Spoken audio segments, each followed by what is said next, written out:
네, 안녕하세요. 저는 지금 소개받은 스푼랩스라는 회사의 프라이버시 그리고 인포메이션 시큐리티를 담당하고 있는 정찬모라고 합니다. 저희 스푼랩스는 지금 앞서 되게 다양한 발표자분들이 소개해 주셨던 솔루션을 개발하는 회사는 아니고요. 저희는 일반 이용자들에게 서비스를 제공하는 회사입니다. 재미있는 콘텐츠로 세상을 더 즐겁게라는 미션을 가지고 크게 스푼과 비글루라는 두 개의 서비스를 제공을 하고 있고요. 스푼은 아마 조금 그래도 서비스 업력이 좀 되는 편이라서 들어보셨을 부분이 있을 건데 오디오 라이브 콘텐츠 플랫폼입니다. 그리고 비글루는 작년에 런칭을 해서 요즘 핫한 OTT에서 더 작은 스콥, 숏폼으로 서비스를 제공을 하고 있는 드라마 플랫폼이고요. 스푼은 한국, 일본, 대만 이렇게 제공을 하고 있고 비글루 같은 경우는 글로벌 서비스로 또 제공이 되고 있습니다. 그리고 스푼앱스는 보안 관점에서 보면은 ISMS-P 인증이랑 그리고 APEC CBPR이라고 해서 국경 간 개인정보 처리에 관한 인증, 그리고 ISO 27001, 27017 그리고 27018 그래서 ISO 인증 3개를 같이 유지를 하고 있습니다. 오늘 제가 나누려고 하는 주제에 대해서 조금 구체적으로 진행을 하기 앞서서 혹시라도 최대한 내용을 간결하면서도 좀 잘 전달드리려고 하다 보니까 내용이 조금 축약돼서 보일 수도 있어서 혹시 더 궁금하신 거 있으면 제가 위쪽에 QR코드를 좀 같이 준비를 했습니다. 그래서 혹시라도 좀 아까 진행자분께서 말씀해 주신 것처럼 공개적으로 좀 질문이 좀 어렵다 하시는 분들은 저 구글 폼을 통해서 질문 남겨주시면은 같이 좀 말씀을 드리도록 하겠습니다. 제가 주제에 생성형 AI를 활용한 보안 워크플로우 전략이라고 해서 좀 키워드들을 좀 떼서 말씀을 드리려고 하는데요. 이 발표의 주제에서는 저희 스푼랩스가 3개의 인증들을 유지를 하면서 보안 수준을 어떻게 계속 발전시킬 수 있을까에 대한 고민의 어떤 과정이라고 봐주시면 좋을 것 같습니다. 네, 그럼 왜 생성형 AI인가? 그냥 보안 워크플로우만 해도 얘기해도 될 것 같은데, 저희가 좀 직면한 명백한 한계들이 좀 있었습니다. 먼저 첫 번째는 저희 조직의 규모가 그렇게 크지 않습니다. 보안팀의 규모가 뭐 어떤 엔터프라이즈 서비스를 제공하는 정도의 규모는 아니다 보니까 좀 공격의 비대칭성이라고 해서 되게 다양화되고 있는 현재의 공격에 대응하기에는 좀 인적 자원으로서는 좀 한계가 명백했습니다. 그리고 생각보다 그것을 기반으로 한 공격의 속도나 규모 그리고 비대칭성이 워낙 심화됐다는 거를 저희도 올해 들어서 유독 많이 느끼고 있었고 그러다 보니까 압도적인 어떤 그런 보안 공격에 비해서 스푼앱스가 가지고 활용할 수 있는 보안 자원이 그렇게 많지 않다라고 좀 느낀 부분이 있었고요. 그러다 보니까 보안 전문가가 사실 계속 이런 업무들을 수행을 하다 보면은 번아웃이 올 때도 있고 또는 인력의 구성에 따라서는 그런 스킬 갭도 분명히 발생을 할 겁니다. 그리고 여기 계신 분들 중에 인하우스나 공공기관 등에서 보안 업무들을 하시는 분들도 계실 거라 생각하는데 그 안에서 굉장히 많은 알럿들이 발생합니다. 그러면 그 알럿에 대한 우선순위를 각 장비나 솔루션에서 제공한다 하지만 사실 저희도 알럿을 그래도 하루에 뭐 몇천 개씩 받거든요. 그 어떻게 다 발라내고 대응하고 이런 것들에 대한 좀 피로도가 좀 상당한 편입니다. 그리고 복잡성의 크기에 대한 고민도 있었습니다. 최근 개인정보위에서 발표한 안전성 확보 조치 강화 방안에서도 좀 언급된 키워드가 공격 표면이라는 내용이 있었는데요. 저희도 그렇게 확대되고 있는 공격 표면이 서비스를 제공하고 어떤 서비스의 기능들이 추가가 될수록 그 표면이 넓어진다는 걸 좀 느끼고 있었습니다. 그리고 그 안에서 발생되는 무수히 많은 데이터들 그리고 그 데이터가 통합되지 않고 각각의 플랫폼 안에서 잔존한다는 측면에서 봤을 때 데이터 사일로에 대한 좀 고민이 있었고 그로써 발생하는 컨텍스트에 대한 부재 이런 것들에 대한 고민이 있었습니다. 그래서 이런 한계들을 우리가 좀 봤을 때 생성형 AI를 좀 같이 활용하면 어떨까에 대한 좀 고민이 조금씩 시작하기 시작했습니다. 그럼 무엇으로 보안 워크플로우를 구현할 것인가? 앞서 말씀드린 고민들이 좀 같이 녹아져 있는데 저희는 뭐 여기 예시로 뭐 네트워크는 뭐 포티게이트, 뭐 아이덴티티는 옥타, 그리고 뭐 인프라는 뭐 AWS, 엔드포인트는 뭐 엑소스피어 등등의 여러 가지 제품들을 같이 사용하고 있는데 각각에서도 되게 다양한 어떤 이벤트 로그들을 보여줍니다. 그리고 어떻게 해야 된다라고 알럿도 뭐 어떤 대응 가이드까지 주는 경우도 있는데 이제 이벤트가 발생을 하고 그걸 담당자 또는 이제 자동화된 어떤 그 서비스 안에 워크플로우가 뭐 탐지 내지는 분석 그거에 따라서 대응까지 자동화되는 경우도 있지만 결국 그 개선이 유기적으로 좀 연결하는 게 좀 한계가 있다라는 거를 좀 느끼는 부분이 있었습니다. 물론 이걸 중앙에서 좀 잘 관리해 줄 수 있는 플랫폼들도 분명히 존재는 할 건데 이제 그거를 좀 도입하고 지속 관리하기에는 어떤 저희의 인력이나 그리고 비용 여러 가지 요건에서 봤을 때 조금 이제 저희도 아직 그 정도까지 도달하지 못한 좀 부분이 있습니다. 그러면 이것들을 이제 단일화된 어떤 이벤트를 이제 어떤 인사이트를 가지고 대응할 수 있을까에 대한 고민들로 이제 워크플로우 구현을 어떻게 할지를 좀 보았고요. 그러면 이제 전략적인 측면에서 이제 어떻게 적용할 것인가. 그래서 추구하려는 방향에 대해서 이제 간단하게 저희 팀에서 좀 논의한 바는 이제 이벤트가 발생할 때마다 대응할 거냐. 가능하면 이제 그런 이벤트들이 사실은 뭐 디도스처럼 대규모의 어떤 트래픽이 유입이 돼서 이게 명확하게 공격이라는 걸 판단할 수도 있지만 이제 저희 이벤트에서도 보면은 한국 IP를 가지고 뭐 예를 들면 이제 포티게이트의 VPN에 한 번씩 로그인 시도를 하는 애들이 있거든요. 그럼 이거는 어떻게 대응할 것인가? 그래서 이런 어떤 위협 이벤트는 분명한데 어떻게 대응할지 좀 모를 수 있는 부분들이 분명히 있어서 이제 이벤트를 사고가 발생하기 전에 조금 더 예측하고 미리 대응할 수 있는 것들을 계속 발견해 나가보자. 그래서 인텔리전스를 이제 우리 안에서 조금 갖출 수 있는 어떤 환경에 대해서 좀 만들어 가보자라는 것도 있었고요. 그리고 효율성을 넘어 이제 효과성으로 단순 반복 업무를 저희도 자동화하는 여러 가지 작업들이 있었습니다. 뭐 그 전까지는 뭐 구글 앱스 스크립터 같은 뭐 자동화 스크립트들도 좀 사용하기도 했고 뭐 람다도 쓰기도 했었고 이제 여러 가지가 있었는데 그게 단순히 이제 효율만 내는 게 아니라 실제 유기적으로 이벤트들에 대한 대응을 가져갈 수 있게끔 효과를 내보자에 대한 고민이 좀 있었고요. 그리고 좀 거창한데 보안의 민주화는 저희가 이제 인력이 그렇게 많지 않다 보니까 적어도 우리 구성원들이 결국 이제 보안업에서 얘기를 한다라고 하면 그 조직, 뭐 그 기업의 어떤 보안의 수준은 가장 약한 고리에 있다라고 많이들 알고 계실 건데요. 저희도 그런 측면에서 봤을 때 물론 이제 중요한 이벤트들은 보안 전문가들이 대응할 수 있어야 되지만 이제 같이 하는 이제 회사의 구성원들도 그런 보안 위협에 있어서 일부는 대응할 수 있어야 된다라고 저희는 이제 보고 그럼 어떤 도구들을 제공해 줄 수 있을까에 대한 부분도 좀 같이 있었습니다. 그래서 이제 정책에서 수립된 내용을 가지고 이제 실행을 하기 위해서 그럼 뭘 같이 볼 거냐 해서 봤을 때 이제 중앙화된 어떤 워크플로우를 이제 오케스트레이션 할 수 있는 도구가 있으면 좋겠다는 생각이 있었고 그럼 이 도구를 또 세팅을 하는데 생성형 AI를 좀 도움을 같이 받으면 좋겠다 하는 생각이 좀 있었습니다. 그래서 뭐 이거 되게 단순한 다이어그램이긴 하지만 또 지켜내기 되게 어려운 다이어그램이기도 한 것 같습니다. 그래서 결국 하려고 했던 거는 뭐냐면 이제 기본적으로 수립되어 있는 정책에 대해서 이제 코드화라고 되어 있지만 뭐 인프라이저 코드에 한정해서 대응하는 것은 아니고 여러 가지 이제 정책들을 이제 코드로서 구현한 것들도 있지만 그 안에서 발생되는 어떤 이벤트, 데이터들에 대해서 이제 AI가 컨텍스트를 좀 판단해 줄 수 있으면 더 좋겠다에 대한 측면으로 좀 봐주시면 좋을 것 같습니다. 그래서 저희가 이제 선택한 도구는 이제 N8N이라고 하는 이제 플랫폼인데요.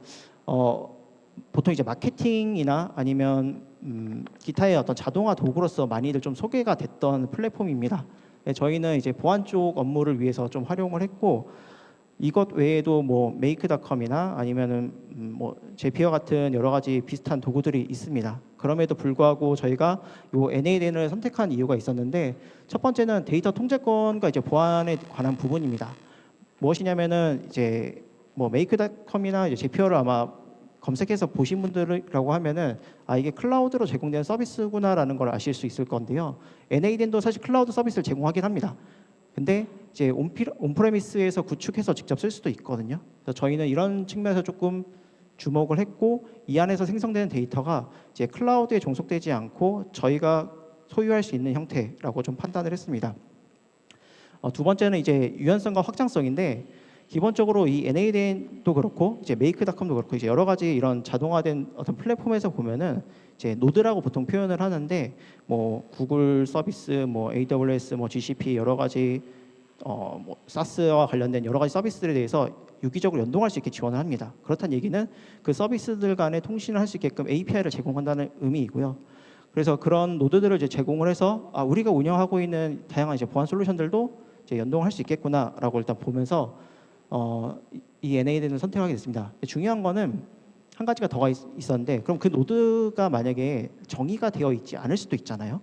그런 경우에도 이제 여러 가지 기본적인 개념들의 노드를 제공하면서 이거를 이제 커뮤니티 노드라고 여기서는 표현을 하는데, 이제 직접 개발해서 제공하는 노드들도 존재합니다. 유저 풀들이 되게 다양하게 난 이런 것들을 좀 만들어봤어 하면서 이렇게 올리는 커뮤니티들이 좀 되게 많고요. 그리고 좀 뒤어서 이제 사례를 좀 보여드릴 건데, 되게 직관적인 개발 환경과 이제 협업을 좀 제공을 합니다. 그래서 시각적인 인터페이스를 같이 좀 제공을 하다 보니까 적어도 이 워크플로우가 어떻게 동작을 하고 어느 지점에서 어떤 행위를 하고 이걸 통해서 도출된 결과가 어떻게 전달이 되는구나라는 걸 되게 시각적으로 볼 수 있기 때문에 실제 실무자들이 작업한 것을 가지고 이제 여러 이해관계자들과 좀 얘기를 쉽게 할 수 있다는 측면이 좀 저희에게 선택 포인트 중에 하나였습니다. 그리고 이제 이 작업을 해야 되는 보안 구성원들이 있을 거잖아요. 그 보안 구성원들의 각각의 이제 강점과 역량들이 좀 다르다 보니까 적어도 이런 환경이라고 했을 때 협업을 하는 데 있어서 아이디어를 같이 제시하고 참여할 수 있는데 되게 도움이 될 거라고 저희는 좀 보았습니다. 그럼 이제 여기서 생성형 AI를 어떻게 썼냐라고 좀 보면은 저희는 이제 뭐 엔트로픽의 뭐 클로드, 구글의 뭐 제미나이, 그리고 오픈 AI의 뭐 챗GPT, 코덱스 이렇게 쓰고 있습니다. 사실 저희가 좀 놀란 부분은 뭐냐면은 이제 스푼앱스는 이제 AI도 열심히 씁니다.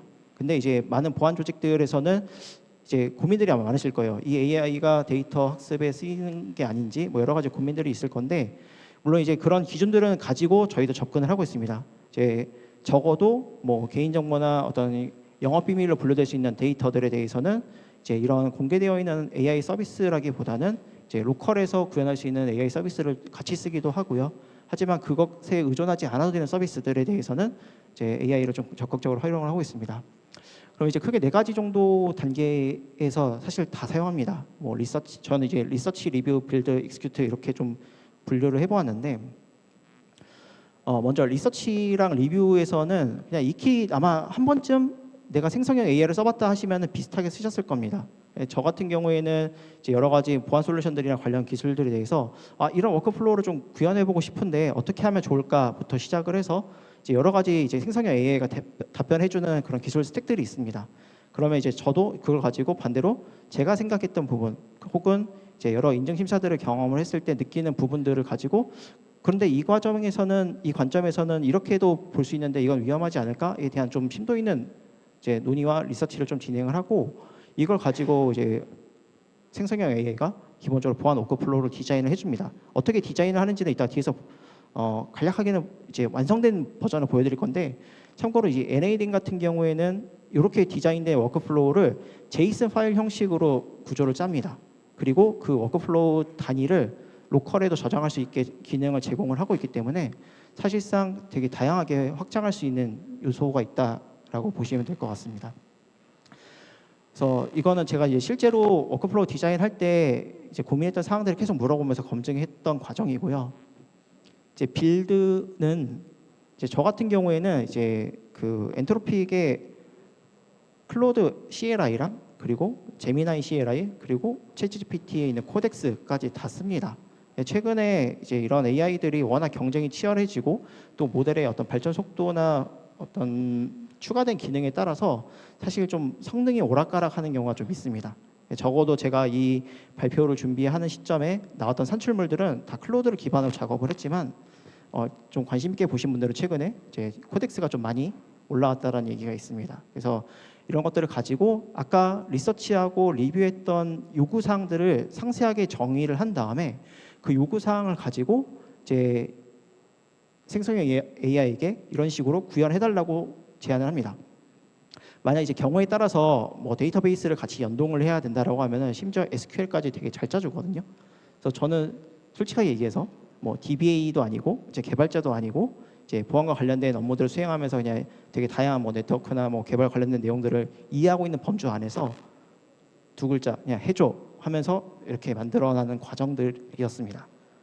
그러면은 뭐 이 정도는 그냥 워크플로우를 만드는데 그냥 생성형 AI를 그냥 조금 가져다 쓴 거 아닌가? 라고도 좀 생각해 볼 수 있는데, 그 NAN 안에는 AI를 같이 그 노드 안에 있는 워크플로우에서 역할을 할 수 있게끔도 기능을 제공합니다.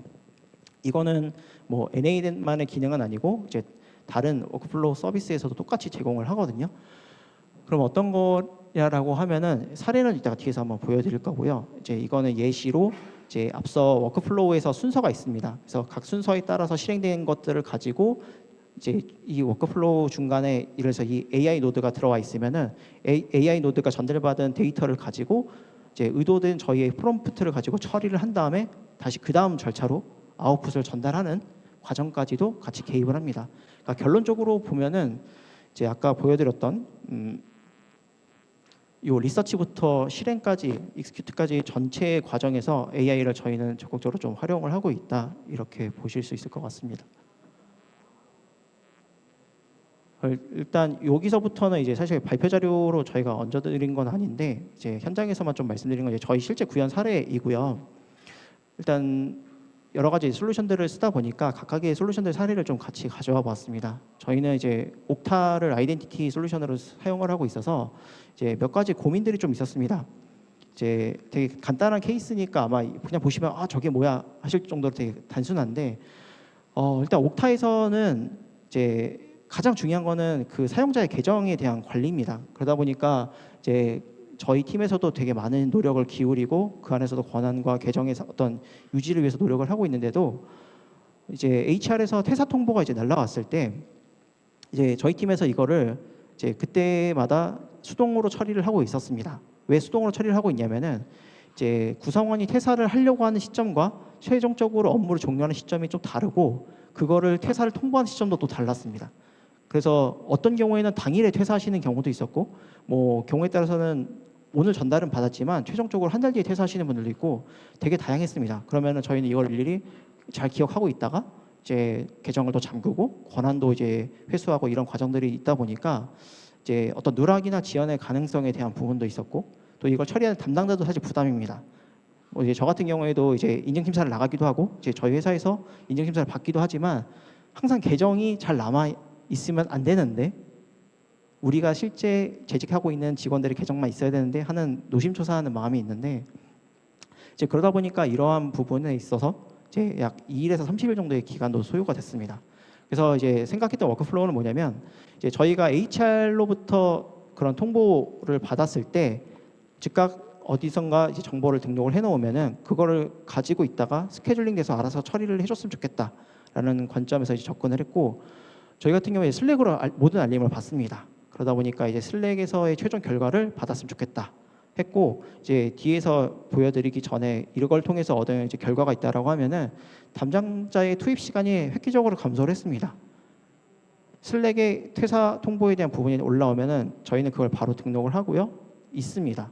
퇴사하시는 그분의 업무 종료 시간까지. 그러다가 이제 슬랙에서 알림이 올라오면은 그 이후의 절차를 이제 진행을 하고요. 그러다 보니까 이제 계정 잠금 지연도 이제 사실상 0건이 되었습니다. 그 전에는 뭐 애매하게 금요일 날 업무를 마치시는데 하필 그분이 막 인수인계 때문에 뭐 22시까지 남아 있고 막 이런 경우도 있거든요. 그럼 저희도 뭐 남아 있거나 아니면은 뭐 퇴근해서 또 VPN 막 접속해가지고 이거 처리하고 있는 것도 좀 힘들었는데 이제 그런 것들도 없게 되었죠. 그리고 이제 잘 계정을 관리한다는 것에 대한 이제 증적도 NAD 안에서 실행된 워크플로우 이력을 가지고 증적으로 활용하기도 합니다. 네, 이거는 이제 왼쪽 같은 경우에는 실제 NADN 안에서 구현되어 있는 워크플로우의 이제 흐름이라고 보시면 되고요. 되게 단순합니다. 어떤 퇴사자의 정보를 입력을 하고 그 정보를 API에 전달할 수 있는 형태의 구조로 저 중간에 있는 코드 노드가 알아서 작업을 해주고요. 그걸 가지고 이제 저 중간에 예약된 시간 대기라고 해서 이제 웨인 노드가 기다리고 있다가 자기가 등록되어 있는 그 작업 스케줄을 기억하고 있다가 실행을 해서 API를 찌르고 그 API 실행 결과를 저희 쪽으로 전달합니다. 이제 어떤 뭐 순서도라고 할까요? 순서도는 대략 되게 단순합니다. 그럼 이제 뭐 대략적인 케이스가 뭐냐면 이제 저희가 그 NAD 안에서 제공되는 그 폼이 있거든요. 이제 폼 사이트가 이제 딱 뜨고 옥타 유저 입력하고 언제 잠글 거고 이 사람이 언제 퇴근할 거다라는 거 시간 등록하고 이 작업을 누가 등록했는지까지 등록을 하면은 처음에 저희 슬랙 쪽에 팀 채널에 이런 계정 잠금 작업이 등록이 되었다는 걸 한번 공유를 하고요. 그리고 저희는 잊고 있다가 계정 변경 처리가 완료가 되면은 안내를 받습니다. 이때 뭐 저희는 이제 좀 더 잘 활용하기 위해서 그 옥타에서 처리된 리퀘스트 아이디, 이벤트 아이디를 같이 전달을 해서 이제 그 다음 작업을 수행할 수 있게끔 연속성을 좀 가져가고 있고요. 네, 그리고 케이스 스터디 2부터 이제 제가 시연 영상을 좀 가지고 왔는데 바로 좀 넘어가 보겠습니다. 엔드포인트에 대한 부분도 되게 중요합니다. 사실 인프라에 대한 어떤 취약점들도 되게 많이 거론이 되고 있지만 여전히 엔드포인트는 중요한 부분이고요. 저희도 그 점을 굉장히 관심 있게 많이 보고 있었습니다. 근데 보안 솔루션이나 장비들을 운영해 보신 분들은 알겠지만 되게 많은 로그들이 올라옵니다. 그래서 그 안에서 이제 더 좋은 알림들을 제공은 해주지만 그때그때 그런 로그들과 알림을 붙잡고 있을 수는 없거든요. 왜냐하면 생각보다 인하우스에서는 다양한 업무들이 발생하기 때문에 그래서 이 로그들을 어떻게 할 수 있을까에 대한 고민이 있었습니다. 그래서 이걸 수동 분석하고 또 어떤 수천 개 URL에 대해서 이제 위협 대응을 해야 한다는 거는 적시에 대응을 해야 된다는 좀 압박감도 있었고요. 그리고 어떤 날은 이제 좀 리소스가 있으니까 대응을 했지만 너무 바쁜 날에는 그러지 못할 때도 있었습니다. 그래서 저희 같은 경우에는 이제 이용하고 있는 엑소스피어라는 서비스에서 이런 로그와 관련된 API들을 되게 다양하게 제공을 해줘서 이제 그걸 가지고 이제 NADN에서 API를 호출을 합니다. 그래서 이제 소개시켜드릴 이제 워크플로우의 좀 사례에서는 의심 URL에 대한 부분들을 이제 가지고 오고 이제 실제로 그 부분들이 만약에 엑소스피어에서 차단이 되긴 했지만 저희의 다른 장비에서도 유기적으로 차단이 필요한 경우가 있다라고 하면은 그 넥스트 작업을 수행할 수 있는 이제 그 앞단의 작업까지를 수행하는 워크플로우라고 보시면 되고요. 그리고 그 URL이 장비에서 잘 판단해서 처리를 했을 수도 있지만 오탐일 수도 있고 정탐인데 그 위협의 수준이 저희에게는 또 다를 수도 있기 때문에 이제 ASM 관련된 이제 API까지 연동을 해서 평판을 좀 판단을 하고 이제 결과를 받고 있습니다. 덕분에 저희 같은 경우에는 이런 케이스에 있어서는 사실상 24시간 이제 7일 계속 모니터링을 하는 체계를 좀 갖추게 되었고 이제 샘플링에서 된 검사들을 가지고 이제 적시에 대응할 수 있다는 좀 효과를 좀 얻기도 했습니다. 이거는 이제 NAD 워크플로우의 노드들을 이제 또 가지고 온 건데 아까 케이스 스터디 1번보다는 조금 더 복잡한 것 같지만 사실 이 순서대로 보시면 되게 단순합니다. 그래서 4시간 주기로 API를 찔러서 로그를 가지고 오고 그 안에서 혹시라도 악성 URL을 저희가 탐지를 했다라고 하면은 그 악성 URL에 대해서 이제 정말 위협인지 위협이라고 하면은 이제 보안 알림을 통해서 평판 정보까지 저희가 같이 검사를 하고 알림을 받는 구조입니다. 그래서 만약에 아무런 그 4시간 사이에 아무런 일이 없다라고 하면은 이제 좌측에 알림과 같은 이벤트를 받고 혹시라도 어떤 직원이 악성 사이트에 접속했다라고 하면 이제 우측과 같은 알림을 받습니다. 그래서 최근 4시간 동안 어떤 탐지가 있었고 그 탐지 건수의 수만큼 어떤 사용자가 어디를 접속했는지 그리고 그 URL에 대한 평판은 다른 사이트들에서 어떻게 되어 있는지를 이제 확인을 하는 거였고요. 이게 생각보다 되게 짧습니다. 굉장히 순식간에 좀 이제 진행이 됐는데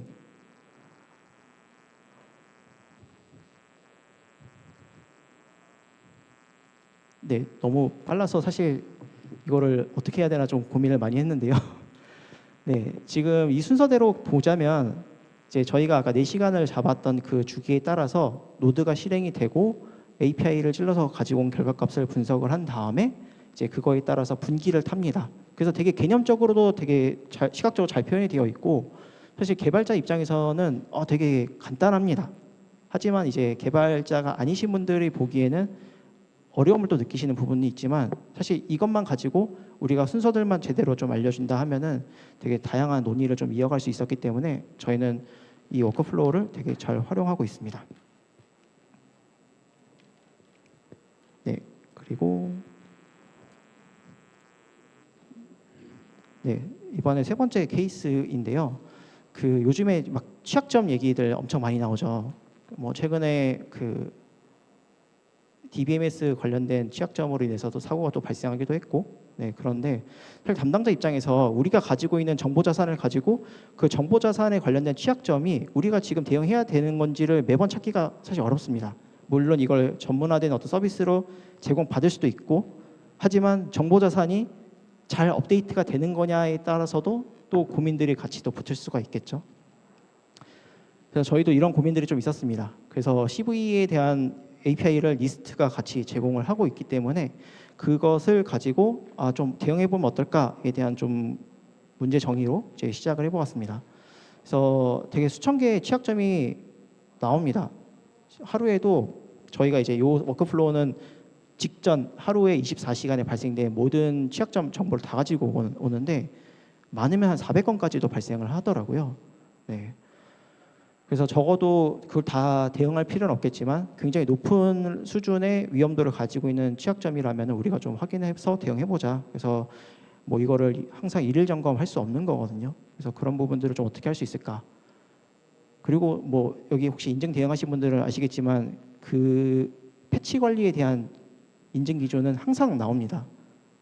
EOS 됐니 안 됐니부터 시작해가지고 대응 어떻게 했는지 이런 고민들을 저희는 좀 풀어보고자 하는 어떤 관점이라고 봐주시면 되고요. 요 워크플로우는 이제 똑같이 하루 단위로 이제 스케줄리어서 움직이고 이제 리스트에서 제공하는 API를 호출을 해서 CVI 정보를 전부 다 수집을 한 다음에 심각도를 필터링을 합니다. 그래서 가장 심각한 것부터 가장 낮은 것까지 분석을 한 다음에 슬랙으로 알림을 주는 것까지입니다. 사실 오늘 좀 공개는 어려웠지만 저희가 지금 작업하고 있는 거는 이렇게 수집되어 가지고 온 CV 정보를 저희가 가지고 있는 정보자산과 대사를 해서 정보자산과 관련된 CV가 탐지가 되었으면 그 정보를 가지고 이제 생성형 AI에게 전달한 다음에 대응 방안까지를 실제 팀에게 전달하는 이 워크플로우를 좀 디자인을 하고 있고요. 네, 이걸 통해서 좀 얻을 수 있는 거는 저희의 리드 타임을 좀 획기적으로 좀 단축시킬 수 있다는 측면입니다. 그래서 이것도 보시면은 워크플로우가 되게 단순합니다. 이제 아까 설명드린 부분이 사실 전부이고, 요거는 좀 특징이 코드 노드가 사실 좀 많습니다. 왜냐면은 이제 아까 뭐 옥타나 그리고 엔드포인트, 엑소스피어 같은 경우에는 어떤 정의되어 있는 API로 데이터를 주고 또 로그도 받아올 수 있지만 요 CV API를 한번 사용해 보시면은 굉장히 JSON 타입으로 다양한 데이터들이 한 번에 들어오기 때문에 좀 전처리하는 과정들이 필요해서 코드 노드가 좀 필요하고요. 플로우 차트는 익히 아시는 어떤 흐름과 크게 다르진 않습니다. 그래서 이런 흐름을 가지고 알림을 받게 되면은 저희는 이렇게 좀 받고 있는데요. 먼저 왼쪽에는 이제 전날에 발생된 CV가 총 몇 건이고 그 중에서 가장 탑 5는 뭐고 심각도 중에서 이제 크리티컬로 저희가 분류하는 기준이 있습니다. 그래서 그 크리티컬에 해당하는 건에 대해서는 또 상세한 내용으로 그대로 디스크립션을 가지고 와서 우리가 대응해야 될 내용인지를 한번 확인합니다. 그래서 뭐 조금 더 센스 있게 이제 그 각 취약점에 대한 링크나 이제 언제 발견되었는지 타임 스탬프까지 제공을 하도록 해서 적시에 좀 대응할 수 있게끔 좀 구성을 했고, 이거에 대한 좀 워크플로우 시연도 좀 같이 보여드리자면은 사실 이것도 되게 좀 빠릅니다. 그래서 좀 죄송하지만 잘 보셔야 됩니다.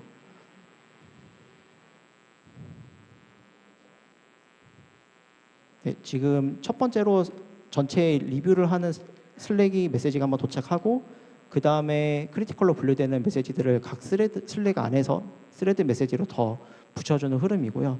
제가 이건 시연 때문에 직접 저 익스큐트 워크플로우를 누르긴 했지만 실제로는 알아서 동작을 합니다. 그러다 보니까 제가 이 화면까지 들어올 필요는 전혀 없다라고 보시면 될 것 같고요.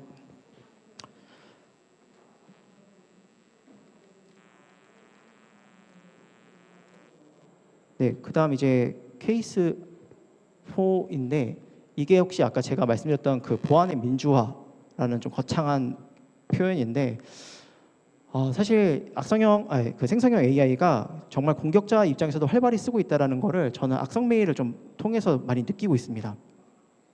그리고 그 공격의 빈도가 올해 유독 많이 늘었다는 걸 좀 느꼈는데 이건 실제 저희 회사에 들어왔던 악성형 메일의 사례인데요. 좌측보다 사실 우측이 정말 그럴듯합니다. 저희 내부에 있는 운영팀이 받은 메일인데 저작권 콘텐츠가 뭔가 이슈가 있다라는 이제 알림이라서 뭔가 이 PDF를 좀 열람했으면 좋겠고 어떤 조치가 필요하고 여기에 되게 디테일하게 노무호의 뭐 대표 변호사 이런 식으로 내용이 있는데 저희가 이 메일을 전달을 받고 분석을 좀 해보니까 실제로 있는 회사인 거예요. 그래서 여기가 해킹을 당하신 건지는 모르겠지만 어쨌든 되게 사칭까지 활발하게 하셔가지고 진행을 하시더라.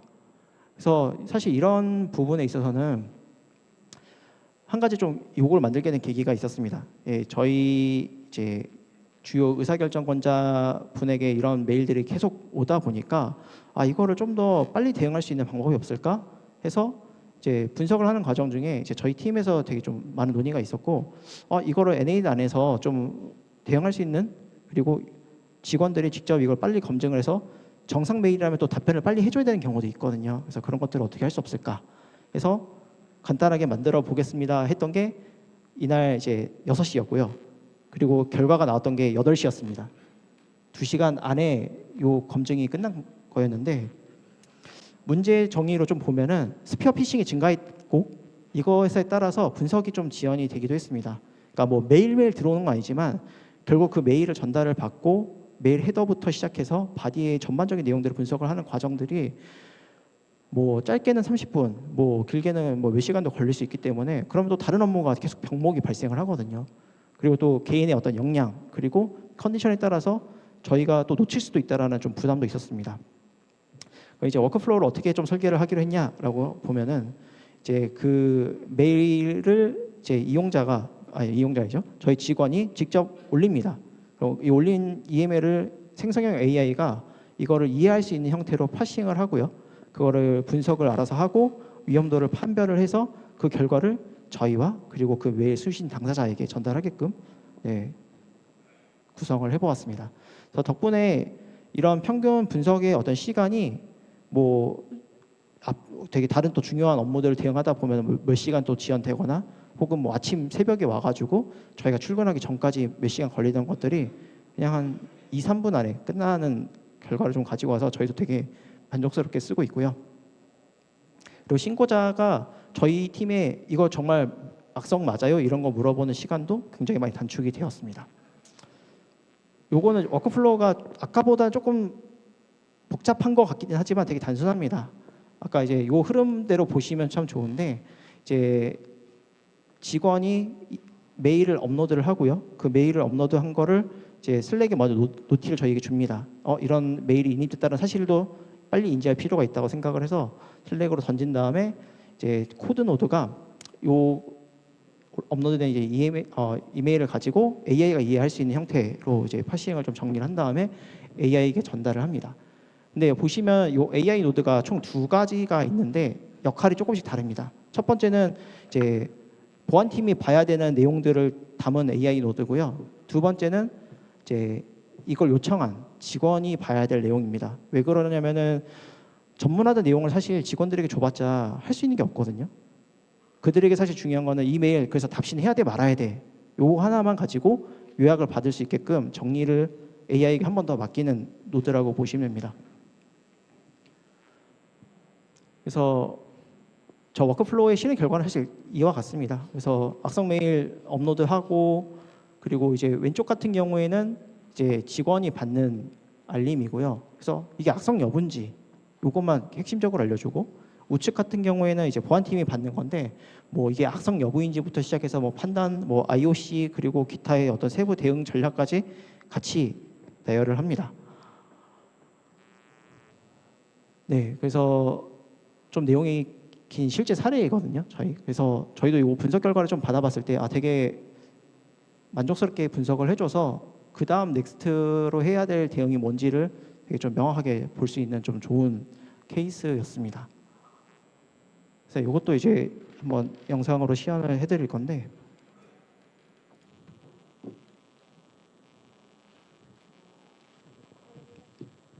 네, 아까 말씀드렸던 이제 이메일 파일을 이제 업로드를 하고요. 요거는 좀 파일 크기에 따라서 처리되는 속도가 좀 다릅니다. 그래서 저희가 좀 느껴봤을 때는 평균 한 2분 정도가 소요가 됐는데, 중요한 거는 그 AI가 어떤 모델이냐에 따라서 조금 처리 속도가 다릅니다. 그래서 여러 번 검증을 해야 되고, 저희 같은 경우에도 뭐 제미나이나 GPT, 클로드 3가지를 가지고 그 안에 세부 모델들을 다 검증을 해봤습니다. 그래서 뭐 클로드의 뭐 소넷이나, 그리고 뭐 GPT는 뭐 버전이 있으니까요. 그리고 뭐 제미나이도 뭐 프로 2.5 뭐 이런 식으로 되게 여러 가지 시나리오들을 가지고 얘네들이 어떻게 판단하는지 다 검증을 해본 다음에 최종적으로 좋은 결과를 가져오는 AI 모델을 활용을 했습니다. 네, 참고로 이렇게 처리돼서 쓰는 API 비용이 대략 뭐 계산해 보니까 한 3원, 0.3원 아마 이 정도였던 것 같고요. 네, 그래서 이걸 통해서 저희가 얻은 좀 레슨런을 이제 알려드리고 이제 마무리를 할까 합니다. 일단 되게 거창한데요. 그 워크플로우를 한 번에 다 자동화하려고 하면은 사실 어렵습니다. 그래서 가장 반복적으로 시작되는 업무부터 시작을 하면은 큰 성과를 얻으실 수 있고요. 그리고 그걸 통해서 얻어지는 성공 사례가 누적이 되기 시작하면은 어떤 복리 효과를 이어갑니다. 그리고 이제 POC를 통해 빠르게 학습한다라고 했는데 처음에 이 NADN도 그렇고 여러 가지 서비스들의 그런 어떤 API 케이스들을 좀 하다 보면은 내가 만들고 싶은 거는 그 구현할 범위가 엄청 넓은데 그냥 작은 단위로서 이걸 계속 검증해 나가시면 굉장히 빨리 하실 수 있고 거기에 필요한 어떤 학습 역량도 되게 잘 갖추실 수 있다라고 보시면 좋을 것 같습니다. 그리고 워크플로우는 제가 아까 보여드린 건 되게 짧거든요. 근데 짧은 이유가 있습니다. 왜냐하면 한 번에 큰 워크플로우를 만들게 되면은 어디선가 발생되는 의도되지 않은 혹은 의도된 오류로 인해서 워크플로우가 최종적으로 동작을 하지 않는 경우가 되게 많습니다. 그러다 보니까 저희는 그 워크플로우의 행동 단위를 되게 잘게 쪼개서 사용을 하고 있고 그리고 독립적으로 구성을 해서 쓰고 있습니다. 뭐 흔히 개발로 치면은 이제 MSA 전략과 좀 유사하겠고요. 네 번째는 이제 완벽함보다는 이제 동작하는 것을 우선하는 게 필요합니다. 이 워크플로우 디자인하다 보면 욕심이 생기거든요. 이렇게 하면 더 완벽할 수 있는데, 근데 거기까지 가면은 그 하나의 워크플로우를 디자인하기 위해서 되게 많은 시간을 좀 허비를 하게 됩니다. 그리고 이제 다섯 번째 마지막인데요. 이제 뭐 보안 스택이라고 표현을 하긴 했는데 이제 뭐 보안 장비든 보안 솔루션이든 간에 이제 상호 응용성이라고 표현했지만 결국 저희 같은 경우는 API를 제공하니 안 하니 이런 거를 좀 중심으로 봅니다. 그래서 앞서 소개시켰던 되게 다양한 솔루션들의 사례에서도 API를 되게 잘 제공을 해주고 있기 때문에 저희는 되게 이런 작업들하는 데 있어서 만족스럽게 쓰고 있었고요. 이걸 통해서 NADN이 다양한 이제 보안 솔루션들을 이제 오케스트레이션 할 수 있게끔 동작하는 역할을 잘 해주고 있습니다. 네, 여기까지 이번 발표를 마치도록 하겠습니다. 감사합니다.